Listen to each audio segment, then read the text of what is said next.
మాట కానీ లేదా దేవుడు మీ పట్ల జరిగించిన ఏదైనా కార్యమును కానీ సాక్ష్య రూపంలో ఏదైనా చెప్పుకోవాలనుకుంటున్నారా?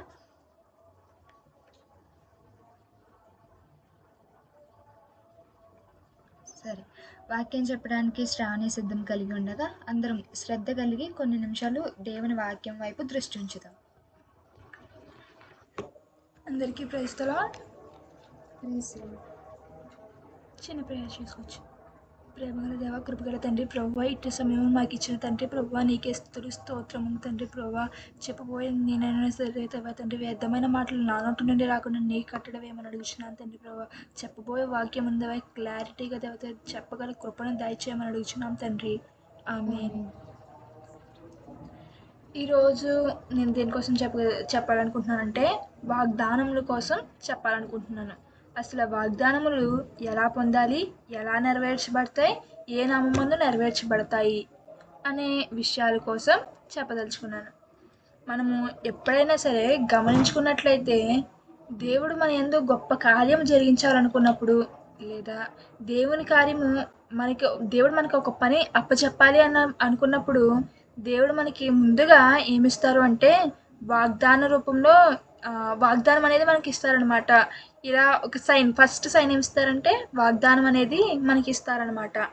అసలు మనము వాగ్దానముని ఎలా పొందాలి అనేది తెలుసుకుందాం.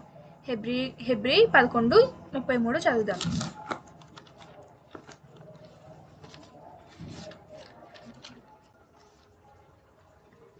వారు విశ్వాసము ద్వారా రాజ్యములను జయించిరి, నీతి కార్యములు జరిగించి వాగ్దానములను పొందిరి, సింహములను మూసిరి. ఇక్కడ మనము వాగ్దానం పొందుకోవాలంటే ఏమని చెప్తున్నారు? విశ్వాసము ద్వారానే. మనం వాగ్దానం పొందుకోవాలంటే మొట్టమొదటిగా విశ్వాసం ద్వారా పొందుకోగలం అనమాట.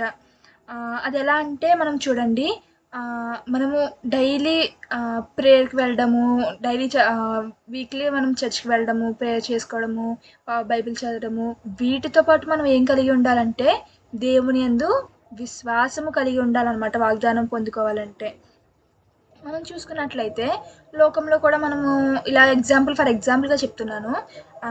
దారిన పోయే వాళ్ళు ఎవరైనా వచ్చి నీకేమైనా అవసరం ఉంటే నాకు చెప్పు, నేను తీరుస్తా, నేను ఉన్నాను అని అయితే అనరు కదా. మన ఫ్రెండో, మన సిబ్లింగ్సో, లేదంటే మన పేరెంట్సో, మన రిలేటివ్సో, సంథింగ్ ఎవరైనా మనకు తెలిసిన వాళ్ళు, మనము వారి మీద నమ్మకం ఉంచిన వాళ్ళు మనల్ని నమ్మిన వాళ్ళు వచ్చి నీకు ఎప్పుడైనా ఏ సిచ్యువేషన్ అయినా హెల్ప్ కావాలితే నన్ను అడుగు, నేను నీకు హెల్ప్ చేస్తాను అని చెప్పి వాగ్దానం ఇచ్చేవారిగా ఉంటారనమాట. లోకంలో అయినా మనం గమనించుకున్నట్లయితే ఇక్కడ మనము వాగ్దానం పొందుకోవాలంటే మొట్టమొదటిగా దేవుని యందు విశ్వాసము కలిగి ఉండాలన్నమాట. ఎలా అంటే లైక్ మనము ఎప్పుడు కూడా జస్ట్ ప్రేయర్ చేసుకుని మన విజ్ఞాపనలను దేవునికి చెప్పాడు మాత్రమే కాకుండా దేవుడు మనకు ఏమిస్తారు, ఏం చెప్తారు, ఏమి ఈరోజు దేవుడు నాతో మాట్లాడాలనుకుంటున్నారు అనేది కూడా కనిపెట్టుకుంటూ ఉండాలి. దేవుడు ఎలా మాట్లాడుతారంటే మనం వింటున్న పాట ద్వారా ఉండొచ్చు, లేదా మనము వింటున్న వాక్యము ద్వారా ఉండొచ్చు, లేదంటే బైబిల్ చదువుతున్నప్పుడు బైబిల్ వర్సెస్గా ఉండొచ్చు. ఇలా వీటి ద్వారా మనకి వాగ్దానం ఇచ్చేవారుగా ఉంటారనమాట. రెండవదిగా వాగ్దానం పొందుకోవాలంటే మనం ఏం కలిగి ఉండాలనేది చూద్దాం. హెబ్రీ 6:11 చెప్తున్నారు కదా, మీరు మందలు కాక విశ్వాసము చేతను ఓర్పు చేతను స్వతంత్రించుకున్న వారిని పోలి నడుచుకున్నట్లు మీలో ప్రతివాడును నిరీక్షణ పరిపూర్ణ నిమిత్తము మీరిద్దరి వరకు కనపరిచిన ఆసక్తిని తుదముట్టించుటకు కనపరచవాలని అపేక్షించుచున్నాను. రెండవదిగా మనము ఓర్పు కలిగి ఉండాలన్నమాట. ఎలా అంటే దేవా, నేను విశ్వాసం పెట్టుకున్నాను, నువ్వు నాకు ఇంకా ఏం చెప్పట్లేదేంటి, ఎటు నుంచి చూసినా నువ్వు నాతో మాట్లాడతావని చూస్తుంటే నాకు ఏమీ అర్థం కావట్లేదు, ఏం మాట్లాడుతున్నావో తెలియట్లేదు, అసలు ఏమీ నేను గ్రహించాలి అని నువ్వు కన్ఫ్యూజన్లో ఉంటావు. కొన్ని నాళ్ళు చాలా విశ్వాసంగా ఉంటూ అలా విశ్వాసం తగ్గించుకుంటూ వెళ్ళిపోతావు అనమాట. అంటే లైక్ దేవుని నుంచి దూరంగా వెళ్ళిపోతూ ఉంటావు అనమాట. నాకు అంతగా ఏమీ దేవుడు నాతో మాట్లాడట్లేదు, నేను గ్రహించలేకపోతున్నాను, ఇలాంటివన్నీ నీ మైండ్లో వచ్చి నువ్వు దూరం అయిపోతూ ఉంటావు అనమాట. అలా కాకుండా విశ్వాసంతో ఎన్ని నాళ్ళకైనా సరే దేవుడిని విడవక విశ్వాసంతో ఓర్పుతో నువ్వు దేవుని దగ్గర ఉండాలన్నమాట. మనం మొదటిగా వాగ్దానం పొందుకోవాలంటే విశ్వాసం కలిగి ఉండాలి, రెండవదిగా ఓర్పు కలిగి ఉండాలన్నమాట. వాగ్దానములు పొందుకోవాలంటే అవి నెరవేర్చబడాలంటే ఏం చేయాలి? వాగ్దానములు ఓకే, విశ్వాసంతో నువ్వు ఓర్పుతో ఉన్నావు, దేవుడు నీకు వాగ్దానములు ఇచ్చారు. ఆ వాగ్దానం ఇచ్చిన తర్వాత అవి నెరవేర్చబడాలంటే నువ్వు ఎలా ఉండాలి అనేది దేవుడు చెప్తున్నారు. యాకోబు 1వ అధ్యాయము 12వ వచనము. శోధన సహించేవాడు ధన్యుడు, అతడు శోధనకు నిలిచిన వాడే. ప్రభువు తన్ను ప్రేమించు వారికి వాగ్దానము చేసిన జీవ కిరీటమును పొందును. ఇక్కడ చెప్తున్నారు కదా, మనము వాగ్దానం పొందుకున్న తర్వాత ఏం పడాలంటే కొంచెం శోధన అయితే పడాల్సి ఉంటుందంట. ఏది కూడా మనకి ఈజీగా వచ్చేది కదండి. దేవుడు నీకు చెప్తున్నారు, నిన్ను ఎత్తైన స్థలములలో నిలబెడతాను, అందరికీ పై చేయిగా నిలబెడతాను. ఇలాంటి వాగ్దానములు మనకి ఇచ్చినప్పుడు అది ఎంత టైం తీసుకుంటుందో చెప్పండి. వెంటనే అయితే మనము ఏది కూడా మనము గ్రాప్ చేయలేము. ఏది కూడా మనకి వెంటనే వచ్చేది, దేవుడు వాగ్దానం ఇచ్చిన వెంటనే మనం దాన్ని పొందుకోలేము. దానికి కొంచెం టైం అయితే పడుతుంది. ఆ టైంలో మనం ఏం చేయాలంటే కష్టపడాలన్నమాట. దేవుడు మనకి ఇచ్చిన వాగ్దానము ప్రకారంగా మనం కష్టపడుతూ ఉండాలి. దేవుడు నీకు వాగ్దానం ఇచ్చి ఉండొచ్చు, నీకు మంచి జాబ్ ఇస్తానను, లేక నిన్ను ఒక విద్యలో నీకు టాపర్గా చేస్తానను, లేక ఆర్థికంగా నేను టాప్లో ఉంచుతానను. ఇలాంటివి నీకు ఏమైనా వాగ్దానములు ఇచ్చి ఉండొచ్చు. నువ్వు దానికోసం కష్టపడుతూ ఉండాలి. దేవుడు నీకు వాగ్దానం ఇచ్చారనుకోండి, ఫర్ ఎగ్జాంపుల్ నిన్ను మంచి ఉద్యోగంలో ఉన్నత స్థాయిలో నిలబెడతానని వాగ్దానం ఇచ్చారనుకోండి, నువ్వు దాని కొరకు నువ్వు ఏం చేయాలి అంటే కష్టపడాలి. ఎలా అంటే ఇప్పుడు దేవుడు నాకు ఉద్యోగం ఇస్తారన్నారు కదా, ఏదో ఒకటి వస్తుందిలే అని చెప్పి నువ్వు వెయిట్ చేయకూడదు. దానికి సంబంధించిన స్కిల్స్ నేర్చుకోవడము, అన్నిటిలో మంచిగా పర్ఫామ్ చేయడము, ఇంకా నువ్వు దానికి కావాల్సినవి ఎలా నేర్చుకోవాలని దానికోసం సెర్చ్ చేయడము, ఇలాంటివి చేస్తూ నువ్వు కష్టపడి ఉండాల్సి ఉంటుంది. కష్టపడాలన్నమాట, కొంచెం శోధించబడాలి. అప్పుడు నీకు దేవుడిచ్చిన వాగ్దానాన్ని పొందుకోగల కృప అనేది ఉంటుంది అన్నమాట.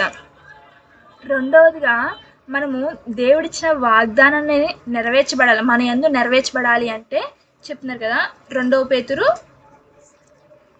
3వ అధ్యాయము 9వ వచనము.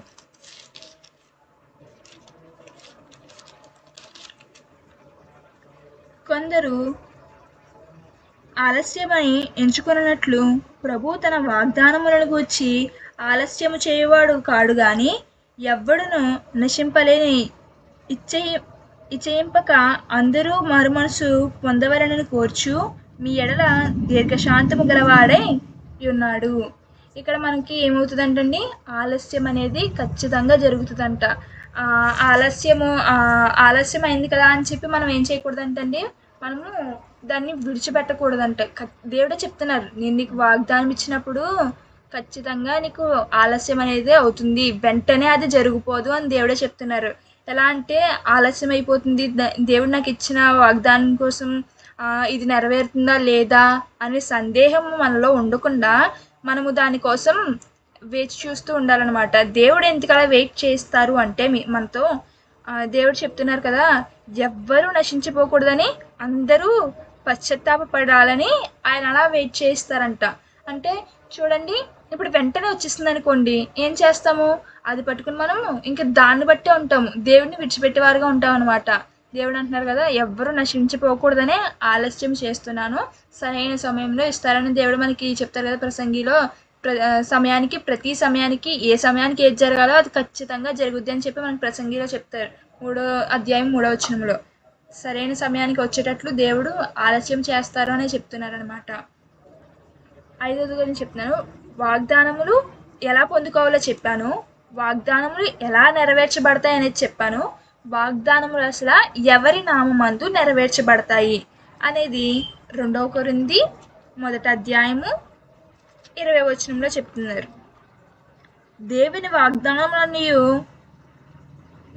వాగ్దానములు ఎన్నైనను అవన్నీ క్రీస్తునందు అవునట్లుగానే ఉన్నవి గనుక మన ద్వారా దేవునికి మహిమ కలుగుటకై అవి ఆయన వలన నిశ్చయములై ఉన్నవి. ఎవరి వలన అయినట్టు ఉన్నాయంటే వాగ్దానములన్నీ ఎవరి నామమునందు నెరవేర్చబడతాయని మనం చూసుకున్నట్లయితే క్రీస్తు నామమునందే ఆ వాగ్దానములన్నీ నెరవేర్చబడతాయంట. క్రీస్తు నామం మంది నెరవేర్చబడతాయి అంటున్నారు కదా, అసలు క్రీస్తు నామం మంది ఎందుకు నెరవేర్చబడతాయి అంటే దేవుని మహిమ మనము దేవుని మహిమ పొందుకుని ఆ మహిమను సాక్ష్యముగా చెప్పుటకు దేవుని నామమందు నెరవేర్చబడతాయి అన్నమాట. మనం ఆ మేలును పొందుకుని మౌనంగా ఉండువారి లాగా కాకుండా మేలును పొందుకుని ఆ మేలును ఇతరులకు చెప్పేవారిగా ఉండాలన్నమాట సాక్ష్యాల రూపంలో. దేవుడు చెప్తున్నారు కదా ఈరోజు మీకు ఇచ్చిన వాగ్దానములు నేను మర్చిపోలేదు అని దేవుడు మనతో చెప్తున్నారనమాట. ఆ వాగ్దానములు ఆలస్యం అవుతున్నాయంటే దానికి కారణం ఏంటి? మీరు నశించిపోకూడదని, మీకు మేలు జరగాలనే దేవుడు ఆలస్యం చేస్తున్నారని చెప్తున్నారనమాట.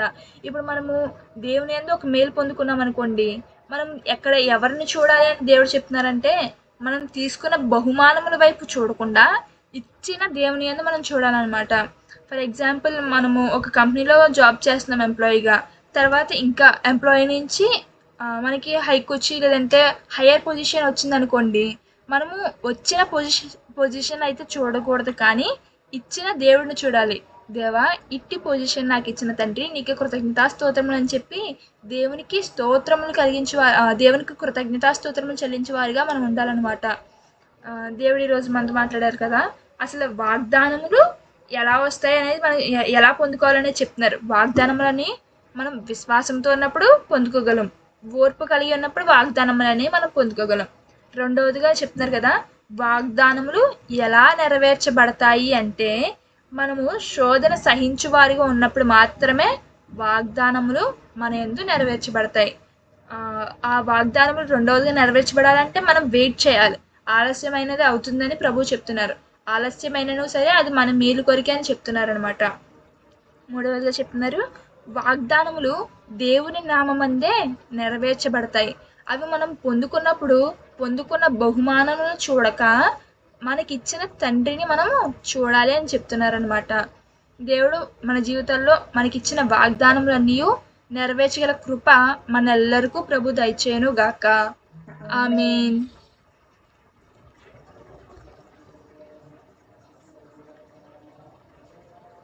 చక్కటి వాక్యాహారం షేర్ చేసుకున్న శ్రావణికి అందరూ ఒకసారి ప్రైజ్ లార్డ్ చెప్దామా?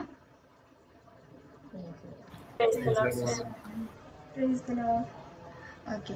నేను ఈ సందర్భంగా నాకు దేవుడు ఈ 2024లో ఇచ్చిన వాగ్దానం కోసము ఒక చిన్న విషయం షేర్ చేసుకోవాలనుకుంటున్నా. అయితే ఇది ఎప్పటి నుంచో షేర్ చేసుకోవాలనుకుంటున్నా, కానీ అలా టైం మూవ్ ఆన్ అయిపోతుంది. కానీ ఈరోజు సందర్భం వచ్చింది కాబట్టి మనం వాగ్దానం గురించి వాక్యం విన్నాం కాబట్టి ఖచ్చితంగా ఈరోజు నేను షేర్ చేసుకోవాలనుకుంటున్నాను. అయితే ముందుగా నాకు ఈ 2024లో ఈ వాగ్దానం నాకు ఒక ఫ్రెండ్ ఇచ్చిందనమాట. న్యూ ఇయర్కి గిఫ్ట్గా నాకు ఈ వాగ్దానం ఇచ్చింది నా ఫ్రెండ్. ఏమని అంటే వాగ్దానము గలతీ 3:8, నీ యందు అన్యజనులందరూ ఆశీర్వదింపబడుదురు. ఒక్కసారి ఈ వాక్యమును బట్టి, వాగ్దానం బట్టి మీకు అనిపిస్తుందా ఈ వాగ్దానం నా యందు నెరవేర్చబడింది అని? నాకైతే అనిపించింది. ఎలా అంటే నాకు తెలీదు ఇలా ఒక మీట్ స్టార్ట్ చేస్తాను అని నాకు తెలీదు. ఫస్ట్ కొన్ని స్టార్టింగ్ స్టేజ్లో నేను ఇట్లా చేశాను, బట్ ఇలాగా ఒక యూట్యూబ్లో పెట్టాలనేసి థాట్ అయితే నాకు అసలు ఏం లేదు.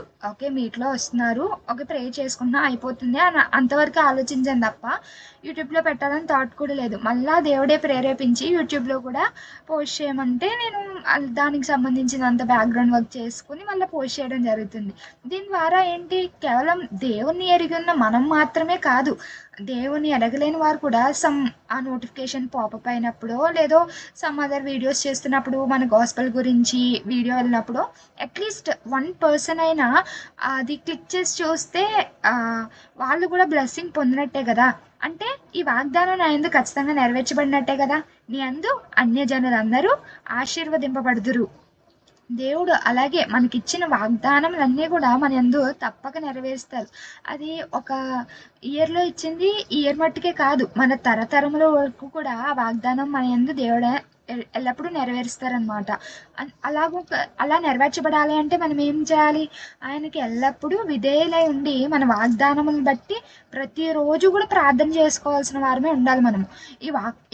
ఈ వచనము గలతీ 3:8 ఉంది కదా! అసలు ఆ స్టార్టింగ్ నుంచి ఎండింగ్ వరకు ఆ అధ్యాయాన్ని ఒకసారి మనం చదువుకోవాలి.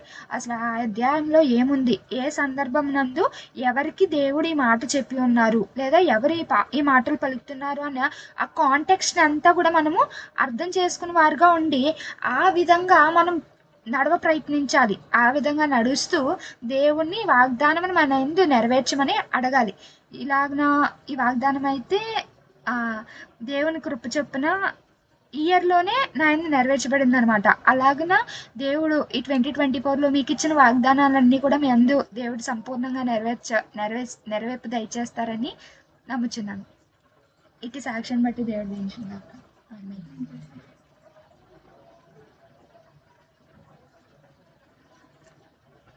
నేను కూడా ఒక చిన్న విషయాన్ని షేర్ చేసుకోవాలనుకుంటున్నాను.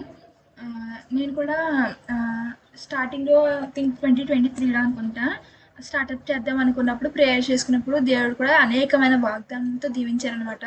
అందులో ఒక గొప్ప వాగ్దానం ఏంటంటే ఇర్మియా 33:3లో చెప్తారు కదా, నీకు తెలియని సంగతులన్నిటినీ కూడా నీకు తెలియజేస్తాను అని చెప్పారనమాట. అసలు నాకు ఆ ఫీల్డ్లో అసలు అంత ఐడియాలజీ అనేది నాకు లేదనమాట. అయితే దేవుడు నాకు చాలా విషయాలు నేర్పించారు. ఆ స్టార్టప్ చేసిన తర్వాత నాకు తెలియని ఎన్నో విషయాలు నాకు నేర్పించడం జరిగిందనమాట. అది నేను ఇప్పుడు కూడా ప్రేయర్ చేసుకుంటాను. నాకు తెలియని విషయాల్ని నాకు ఇంకా నేర్పించు తండ్రి అని చెప్పి ప్రేయర్ చేసుకుంటాను అనమాట. దేవుడు నాకు తెలియని విషయాల్ని ఎప్పుడు కూడా తెలియజేస్తూ ఉంటారు ఇప్పుడు కూడా. ఇటు వాగ్దానం నెరవేర్పుని బట్టి దేవునికి మహిమ కలుగును గాక. ఆమేన్.